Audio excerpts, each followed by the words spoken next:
Well, everyone, it's Shane Kanto, your Wasteland reviewer, and welcome to the Wasteland, my weekly show where I take a deep dive into a particular film.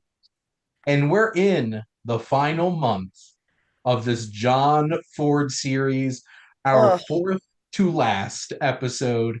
And joining me for the last time on this John Ford journey is one of my very, very close friends who I've put through a lot watching these John Ford movies is Paige. Thank you so much for coming on. thanks for having me, Shane. I guess I'm God's strongest soldier for this. This was certainly an interesting film, and that is Donovan's Reef. And, you know, boomer humor process on Oh this my one. So, When well, I read the summary and I was like, "Oh, this is about French Polynesia," I'm like, "I'm sure this is going to be a very nuanced, anti-colonialist, not at all racist take about, and guess what? It was none of those things. It was very racist. So I get don't know what I there. was expecting. But for those who haven't tuned into the show before, we have three segments. We have coming attractions for this coming Friday as we release this on, was it December 6. I think you 6th? said it was going to Yes. be. So we have a lot.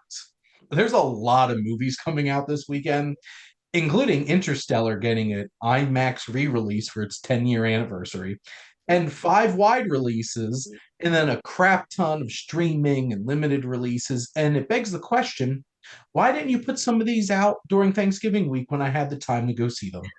But just gonna dump them all in the first week of December because nobody wanted to go toe to toe with Moana, Wicked, or Gladiator, apparently. So they're like, we're gonna punt. And I can guarantee you none of these movies are going to make anywhere near as much money as any of those three movies for this weekend anyway. But I guess it won't be so bad. But there is quite a few films. We have Night Bitch, starring Amy Adams, who's a overworked and tired mother who starts to think she's a dog. Um, we have a Odyssey adaptation, or at least like the last leg of the Odyssey, which I am sure will be most known for Ray Fiennes looking ripped as hell at his age. Good for him. We have Werewolves, which I literally saw a trailer for the first time 2 weeks before this movie comes out, so that's not a great sign. I feel like most people are already thinking about Wolfman from Lee Wannell that's coming out in January. So, Starring you. yes. Fun fact, you might not all know this, but I do indeed star as any practical werewolf that you see in movies. So I love those royalty checks. So go check out the movie. But we're both most excited for A24's Y2K. So what about this film gets your attention, Paige?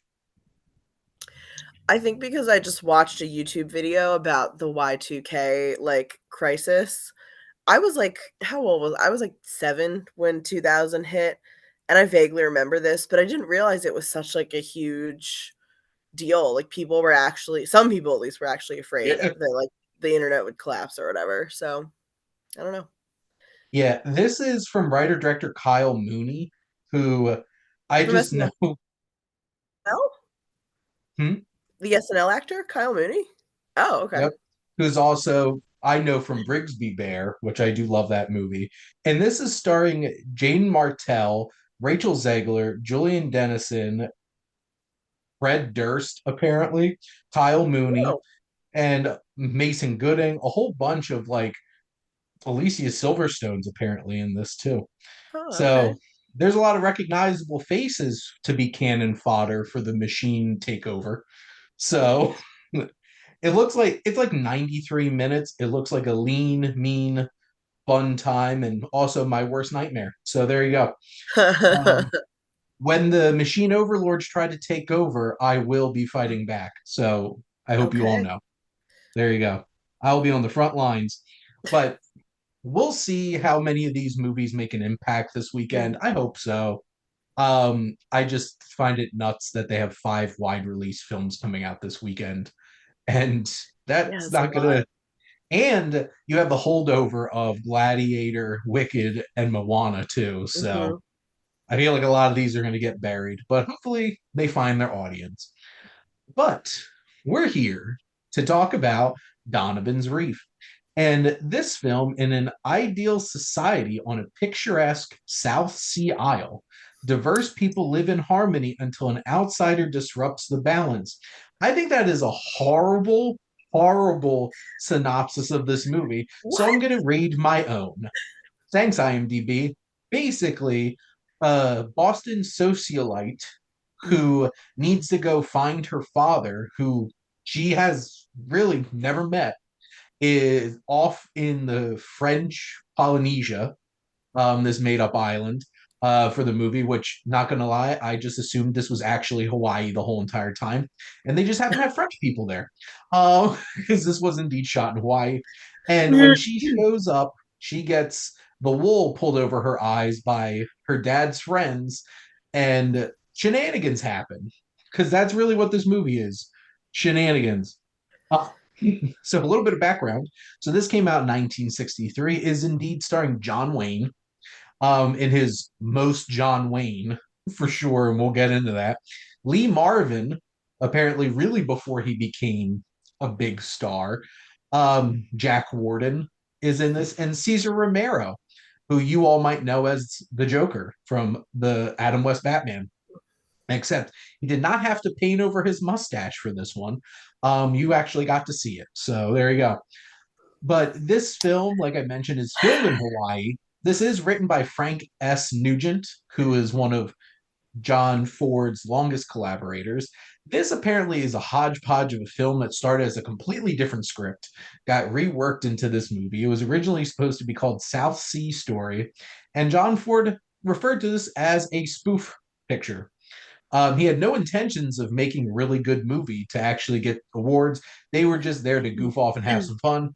And apparently, John Ford's health got so bad that John Wayne had to direct most of the film, which I read that right before we started recording. And that makes a lot of context here, because this was. Now, will I admit that I had some fun with this movie? Yes. Is this certainly a picture of its time? Heck yes. That's a Um, nice but way to put it. but Paige, well, he now and here's Paige to not put it nicely. So, what did you think of Donovan's Reef? Oh, the racism was so bad. Like, especially for kind of randomly, whatever reason, against all the Chinese characters. Like, what was up with that? Even the Japanese character was racist to the Chinese characters. Yeah, I was just like I'm not saying obviously racism against Chinese people isn't real. Like, unfortunately, it's still an issue to this day. But I was like, where is this coming from? Like, why are there even Chinese people here? Like, I didn't even understand the context of like, are they just here so we can laugh at them? Fun of them. Like, that was, I mean, it was offensive, but also confusing. So like, really the worst of both worlds there. Um, Also, love the fact that they felt like, so like the whole, well, I know you'll explain the plot, but like the fact that they felt that they could take away what the hell's his name? Who's the one who's not John Wayne, who's Amelia's father? Oh, Jack Warden's character, the doctor. Yes. Yes, the Yes. doctor. They the lawyer, Amelia's lawyer, felt that he could get his shares in their company taken away through morality clause because this man had biracial children is fucking crazy. Um, I just, yeah, I don't know. Like, I really, and I mean, I guess like the oldest daughter says like, "Oh, my sister's not gonna like me because I'm not white." So I was surprised they like went there, but no one ever denies it. They're just like, "Yeah, like it sucks, doesn't it?" It's so I think the I don't know. I think the most interesting thing about this movie is that there are pieces of this movie that actually have some nuance to them, and I'm Mhm. going to state them here. It's specifically I appreciated the character of Amelia, played by Elizabeth Allen, because she didn't flip out and have a giant hissy fit, which I 100% expected out of a female lead in a 1963 John Wayne movie. When she finds out, when she puts all the pieces together and realize what's really going on, there was actually some heartfelt moments with her and her siblings. And I'm like, that's actually really sweet.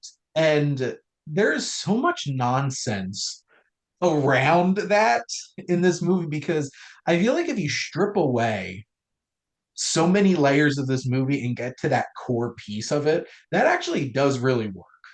I really like her interactions with Jack Warden. I think he gives a nuanced performance, and I really like Elizabeth Allen in this film. But this is obviously going for comedy, and there's so much complete slapstick nonsense in this movie. Like, I love Lee Marvin. I don't know what Baguli's whole entire point in this movie was. And he, like, he just really wanted to play with a train, apparently, in the end. And it was so funny because Jess, Paige's best friend and my wife, as we were watching this movie, is like, and they would tell you that autism didn't exist. I was literally thinking the same thing. I'm like, this man isn't afraid of commitment. He just has autism. Like he won't marry you because he's autistic, girl. Like get him an like a behavioral intervention plan. No, all you need to do is buy him a train, and he was Yeah, okay. then he's like, oh, okay. Like that And was so weird. That was kind his of whole funny though. well, that his whole entire whole thread in this movie is just comedy.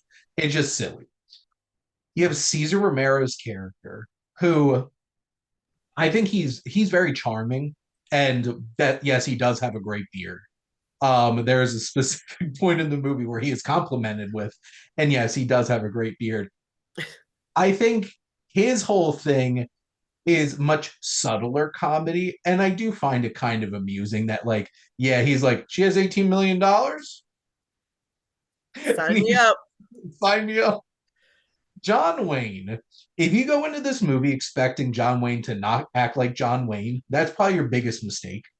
Um, and he certainly acts like the most John Wayne type character ever, to the point where he basically like alpha males at the end of the movie and says, "I'm gonna wear the pants in this relationship," spanks her, and then forces a kiss on her. I'm just like, wow, this is the 1960s for sure, or specifically the early 60s for sure.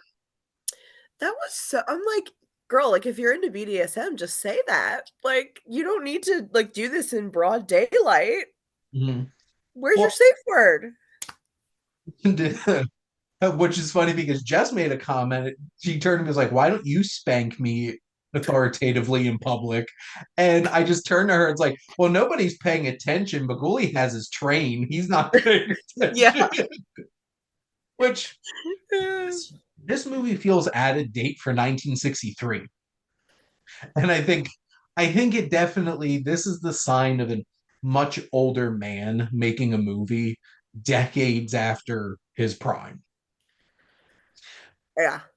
Well, and then also Fair. finding out that John Wayne mostly directed this film doesn't surprise me either, because like this just feels like a giant love letter to what John Wayne wants to put in movies. And like if you're Yeah. about that, you'll really enjoy this movie. And I'm I not. I'm not yeah, personally into that.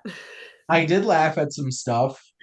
I think like after a few couple of weeks now where all of his movies were 2 hours plus, this was refreshing that was an hour and 45 minutes. But even this could have been 90 minutes. This could have been leaned down. And it just frustrates me because there's actually some really good material here, but it's just like bathed in silly slapstick and nonsense. Like random fights. The like What was that? The birthday tradition that they get into a fist fight on their shared birthday every year? Like, do you like just kiss? Like, I don't know. Like, why are you doing that? I don't know. That was such a strange, like, hyper when masculine, like when John weird. Wayne smashes the chair over Lee Marvin, I thought he legit killed him. Like, like I'm like, crap. And then, like the whole rest of the film, Jack Warden's character shows up, and he's the only voice of reason in this complete nonsense of a society on this island. Sorry, the white people on this island are complete nonsense. I just feel bad for the, I guess, Polynesian people on this island. That it's just like, I get it. Like, they got the Japanese out, but like, did you really have to sign up for nonsense for decades and decades afterwards? Which, like, I appreciated Dr. Denham. I liked Elizabeth Allen. I really liked her and appreciated that like she would stick up for herself and the relationship she developed with the kids. Like that stuff was sweet. And then it's just like you kind of just rip it all out from under her. Even in the last scene where like she's putting herself on even footing with John Wayne, negotiating, and then he has to go alpha and just be like, not anymore. Whack, whack.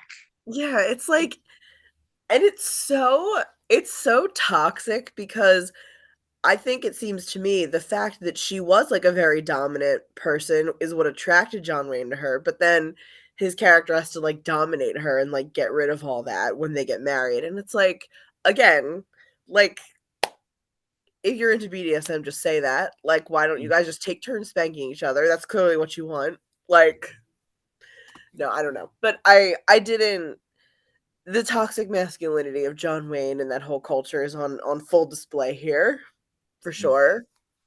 This very obviously was like this is of this time, and they had the same stuff. This had a lot of the same stuff as The Quiet Man, except that Mhm. took place in Ireland. So like the random punching and everything's just stereotypically Irish. So maybe it made a little bit more sense. Uh, which so like why? Which I think the most random, ridiculous part of this whole entire movie was the whole Australian corps of sailors who get in this giant ass brawl. For what reason? Like, Because they're men, Shane. because, That's what yes, men do. They punch each other. because Lee Marvin called one of them a limey, and it turned into a whole entire brawl because they're goddamn Australians, man. They're not English, They're which, barely human. which I don't also, know. I love how Patrick Wayne, John Wayne's son, plays the leader of these sailors, and Oh, really? he doesn't even attempt an accent. I don't know what half the other actors the hell were doing in terms of their accent because like I'm like you don't sound Australian. Like I watched plenty of things with Australian people in it. You didn't even sound like the guy from like Anchorman 2 where it's like, how the hell are you? Like you couldn't even do that. He was It's just like, just freewheeling it. yep. Yep. And then I guess my last big note in this movie is it's a unsuspecting Christmas movie. That was a long ass church service. They could have cut that entire scene out of the movie or made it like 90 seconds and been like, oh, we're at church. Like, don't worry, even though we're not white, we still love Jesus, so it's fine. Okay. Which to your point of the colonialism part of it, which very casually, like, yeah, well, not very casually, it's there. Missionaries, French missionaries. Um, and I did find it amusing where they had the three wise men, and specifically the king of the United States of America, and drunkenly Marvin just shows up with his record player. I'm just like, what is this? I I I don't know. And also, I would appreciate them acknowledging at least the fact that John Wayne went after one of his best friend's daughters. Ew. In real life, you mean, or in the Oh, movie? the movie. Oh. Well, I know he did in the movie, but I thought you meant like he Oh also no. did that in real life, So which I wouldn't put past specifically, him. I wish that the movie acknowledged that Donovan was totally trying to get laid with his one of his best friend's daughters. Like Yeah, they don't like, even acknowledge that point. Like that's Dr. true. Dr. Denham doesn't even like, dude, that's like my daughter, man. And he's just casual about it. He's even supportive of it. He's like, you're not going to say goodbye to Donovan. Ew, I that'd was be just like like, me, like, if you ingested a kid, that'd be like me trying to date your kid. Like, wouldn't you just, yeah. like, punch me? That's an occasion where you should be punching, in my opinion. I think that's I feel creepy as like hell. everything, every other television show or movie where that situation happens, at least it's a big deal.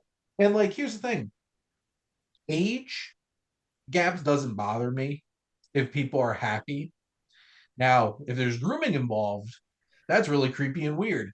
But that's not this Yeah, situation. I don't think Well, that was well, this, no, to it be fair. specifically is not because like he didn't even know her at Yeah, all until she's a grown ass woman. yeah. But like I feel like somebody should have at least acknowledged that, like, hey, that's your best friend's daughter, but No, they it's didn't. weird.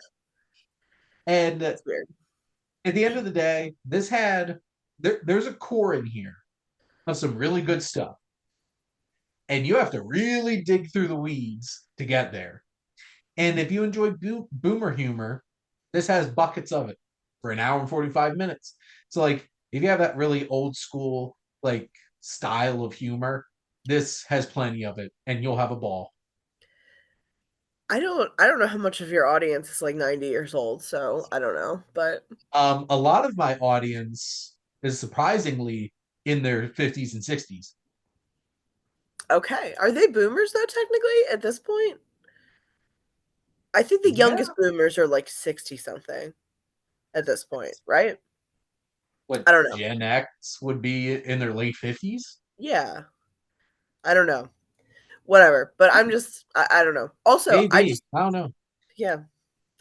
I just wanna add also, by the way, this isn't really like an academic critique or anything, but I was watching this movie and I got confused, and for a little bit, I thought Cesar Romero's character was Amelia's dad.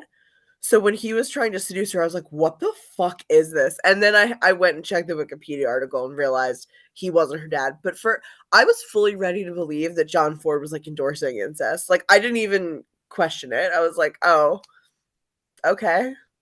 Well, and what But I was was wrong. interesting is that I legitimate like before I started watching the movie, I just assumed that this woman was going to be John Wayne's daughter. Because like you Ah, would assume that it's like John, but no, this movie is weirder than that. It's about John Wayne trying to sleep with his best friend's daughter. yeah. That's what this movie really is about. But no incest, thankfully. Correct. So I'll take that. No That was incest, a no pleasant surprise. grooming. Everybody is consenting adults. Yeah. Just serious age gaps, and this whole family's gonna have so many weird age gaps because like she's already like how many decades older than her others, like her three siblings, and then Yeah. she's gonna be having kids that are like, my dad is gonna be like a senior citizen. And Yeah. Yeah, no, that's true. Because her youngest sibling is probably what, like, I don't know, 7? yeah, 6 maybe? something like If that. maybe even younger? And then, yeah, she's gonna have kids with John Wayne, who's already old as shit. Yeah, it's like my Sims families where they all just, like, have kids with each other at weird ages, and uncles are older than nieces, and, it's just cats and dogs living together. Yep, thank you, Bill Murray. Oh, I wish I watched Ghostbusters. That I wish I one. watched anything other than every John Ford movie ever. Well, Not really, I those are watched, like, our 5, thoughts but on Donovan's Reef. But Paige, what's a movie you actually want to recommend to people? Um, so we're leaning into the so bad it's good energy today. My husband and I watched Trap, M. Night Shyamalan's most recent movie, I think, right? Yes. Where Josh Hartnett plays like a serial killer who like is getting hunted in a stadium. It's so fucking stupid, but honestly, like it was a good time. Like my husband and I are both like, what is this? It's so it's so stupid and unrealistic, but it's fun. I don't know. I really enjoyed the first two thirds of it. And then the last third of it, I was just like, this is the dumbest shit. And like, why? Like, I understood why M. Night Shyamalan cast his own daughter as a pop star because she is an actual musician and performer. But then when she becomes the main character in the last third of the movie, and you're just like, why is she acting so much? This is not very good. And Yeah, then yeah. and then it just like when did Josh Hartnett become a magician or a teleporter? Like it And, gets like, so ridiculous. also, like, I'm a therapist, like, mental I don't even know what the fuck that, like, FBI profiler chick was trying to do to Josh Hartnett. I'm like, "This is not based in any kind of reality therapy, Well, anything." the important thing to remember is this is not reality. This is M. Night Shyamalan land, I know. where Exactly.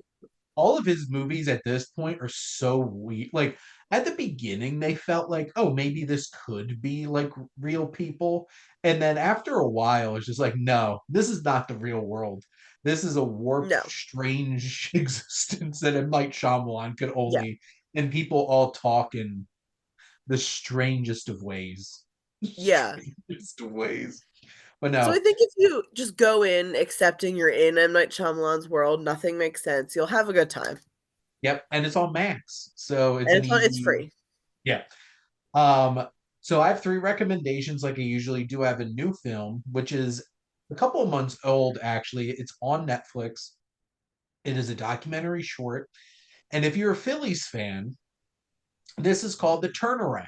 And this is about John McCann, who is like a big Phillies fan, who is the one who led the movement to give Trey Turner a standing ovation 2 seasons ago to like turn his season around, and it actually worked. And Trey Turner got hot.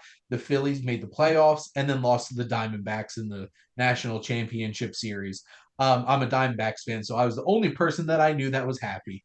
Um, but what's I think so impressive about this film more than that is like who this guy is, and this it's really deep emotionally about this man talking about his own issues with suicidal ideations and his rough upbringing and understanding like, hey, this is why sports can mean so much to people, like that Wow. escape and that connection. I'm like, this is a lot deeper than I thought this was just going to be a little documentary about, hey, they gave a player a standing ovation and then he hit a bunch of home runs and we're all happy. So it was a Hmm. 25-minute documentary short, so I think it's worth it too. One film off my watch list that I watched that I thought was too horny not to mention, is Quills, from 2000, which Jeffrey Rush did get nominated for Best Actor for this. He did lose to Russell Crowe for Gladiator, but this is the Marquis de Sade, who wrote very perverse things, and a whole bunch of people got upset about it, including a perverse priest who doesn't want to acknowledge that he's perverse, and a doctor who's basically a sadist and just wants to torture people, played by Michael Caine. Uh, which Michael Like, Caine was so evil in this movie, and I couldn't help but enjoy it because he just seemed like, what if Scrooge didn't become good at the end of? this is Scrooge's villain arc. Oh my god. If Miss Piggy and Kermit weren't there to redeem him, this is what he would be doing. Oh my God, Paige! At some point, I'm gonna have you on for my talk show segment, Muppet That Movie, and we're gonna Muppet Quills, and No! Gonzo is gonna be the Marquis de Sade, No! Fucking ew. Jesus Christ. which Again, also oh no. this movie I think technically was really impressive, and it had some really good performances like Jeffrey Rush, Michael Caine, Joaquin Phoenix, and Kate Winslet. I did have a bet with my wife if she was going to be naked at some point in the movie because I'm pretty sure Kate Winslet was naked in like three-fourths of her movies at this point. And for most of the movie you didn't, and then when you did see her naked, made me feel really uncomfortable. Because there's one particular scene that I was like, nope. I'm just like, I hope this is a dream because I don't think I can handle this if it's not. Um, Ugh. I I forget. I think haven't seen the movie in a while, so I forget. I'll have to watch it again. I think it's on Prime. So like Oh, on okay. if you have Prime Video, you can just watch it. There's no rental fee or anything. I feel like it has really interesting themes. I think it has really strong performances, and technically, like the production design and the costuming is really great. It's just like this did not need to be 2 hours because it gets repetitive after a while of just like how many ways can he possibly creatively write pornography basically and get it out to people. Um and but like I think the film has its merits. It's a lot. It's a lot. And speaking of a lot, my last movie that I'm going to recommend, which is in one of my movies, rewatch this on my beautiful Criterion Collection Blu-ray that I have of this, is Blue Velvet, which is also a lot. So if you Geez, wanted, Shane, you're like speed running sexual issues this week in your movie choices. apparently, and this is all random, and also random plus Jess's choice. So am I the You and Jess together are speed running sexual yeah, dysfunction. Oh, yes, whoops. we're in this together. This is, dare I say, like the most accessible of David Lynch's big movies. Actually, Like, I would agree with that, I think. because like if you Weirdly. put this up next to Mulholland Drive and Eraserhead, like I feel like this is much more accessible. Um, it has a fascination with like 50s music. Um, Isabella Rossellini and um I guess Laughing Gas, Yeah. nitrous specifically. Um, Dennis Yeah. Hopper is something else in this movie. Something else. He's not well. He is not No, well.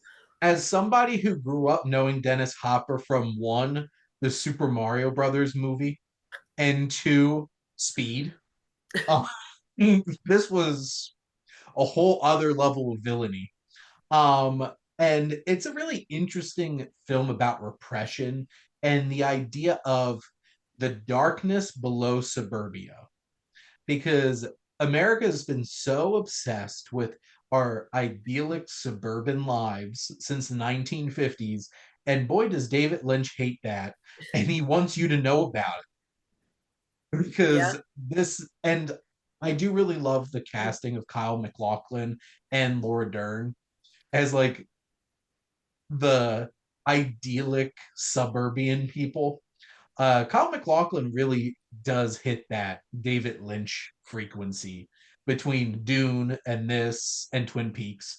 And Yeah. Laura Dern is like at that point, which also, not gonna lie, she overacts a little bit towards the end and she makes some like ugly faces when she's like getting really upset. I'm just like, did David Lynch tell you to like act like somebody blew up your whole family? Oh, that's Maybe he exactly how. did. Who knows what the fuck is going on in that man's mind? You know? I don't want to think about it, Mm, to be no, that's honest. okay. Yeah. And No, thank you. this winds up being a really intense thriller too, on top of Mhm. the fact that it's a really like dreamlike, strange kind of film. And yeah, Isabella Rossellini is fantastic, and I wish she would pop up in more things. Made me happy when she was in Conclave. Like she didn't have like a Oh, she big is. role in it, but she was like the head nun in this whole sausage fest that is Conclave because it's a bunch of bishops and cardinals and shit trying to be the pope. So she was a nice change of pace in that. But yeah, so you want to get weird? We have some good recommendations for all of you. Yeah. So there you go. But Paige, how does it feel to be wrapping up this John Ford journey? So good. Has this been going on for over a year? Yes. Yeah. Like, This this has is been a the part of my life 70. for so long. This is the 77th week. Oh my god. Yeah, I was about to say it feels like about a year and a half. Yeah. I've hated every single John Ford movie I've seen. Like, which honestly, like, I love to complain, but usually I can find like something in a director's catalog that I can like, even if it's not my cup of tea. I really do not like this man. I think he seems racist and sexist, and I know a lot of people back then were, but and his movies are always like an hour too long. He has, Which yeah, is funny because most of his films are like, especially a lot of the ones we watch are like an hour and 20 minutes to an hour and 40 minutes. So they're too long. They feel, I don't mind a long movie, but they feel too long. This man, like, brevity is the soul of wit, and this man is witless, you know? So I really I've but I like watching them. Usually we watch them together. I'm sick, yeah. so today we're zooming, but I Mhm. like watching and roasting them with you and Jess. So that's where the I fun comes in for me. actually, you know what was probably the most fun when we did was the sex hygiene uh I thought I video. was gonna die. Oh my god, I thought I was gonna die. That was graphic as fuck. They were straight Oh, up watching those penises, like oh god. right up there. Also, Paige, you missed by 1 week because next week's episode is Cheyenne Autumn, which runs 2 hours and 34 minutes. Oh, whew. Who's doing that one? That one is that's my buddy Mike Hilty. Sorry, Mike. Sorry you're doing that. Mike has also been on a lot of these movies too. So You have a lot of clearly, like, this illustrates what a good friend Shane is because he has all these people willing to fucking make themselves suffer to watching these movies and being on his YouTube channel. So this is like just a testament to your character that we're all willing to do this for you, I think. oh, we're recording this day after Thanksgiving. I feel very grateful. And honestly, if I asked Griff to do every single one of these episodes, he would have. Aw. He's you're a good friend. He's a good friend. Griff is But going to be coming on and actually doing a all-time great John Ford discussion for my show. So I usually do a ranked list of all the films of the directors that I do on Welcome to the Wasteland. mhm. I don't know if I could put myself through ranking all 80 AD of Ugh. the 80 of these movies, 80 that I've Yeah, watched on here. that would be, like, again, way too long, just like all of John Ford's movies. I could just do my top 10, to be honest, and at least they're Yeah, worth it. yeah. So, top four are truly great all time films. And then there's very specific tiers. And one of them was this is too racist for me to appreciate. Uh, because that was actually legitimately one of the tiers that I had in all this. But Was this one Paige, in the racism tier? not gonna lie, I had too much fun with some of this to put it that low.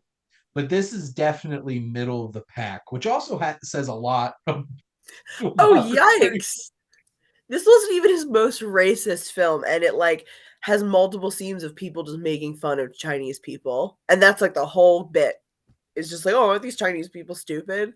They even got the Japanese person to be making Yeah. fun of the Chinese people. So yeah, that was interesting. Paige, thank you so much for coming on and always willing to talk movies with me. Thank you for having me. I'm glad the Ford saga is done. And Paige will return doing our little Marvel tease at the end. Paige will return for Prada Candy, which is a short film by Wes Anderson. Because also Paige hates Wes Anderson, so we picked the shortest one possible. So I mean, I'll admit my hatred of Wes Anderson is irrational. Like John Ford, I think he's racist and sexist. I have no rational basis for my hatred of Wes Anderson. I don't think he's he's just done too anything. too quirky and weird. Yeah, Um, it's the worst that he did. yeah. Um, others have done much worse.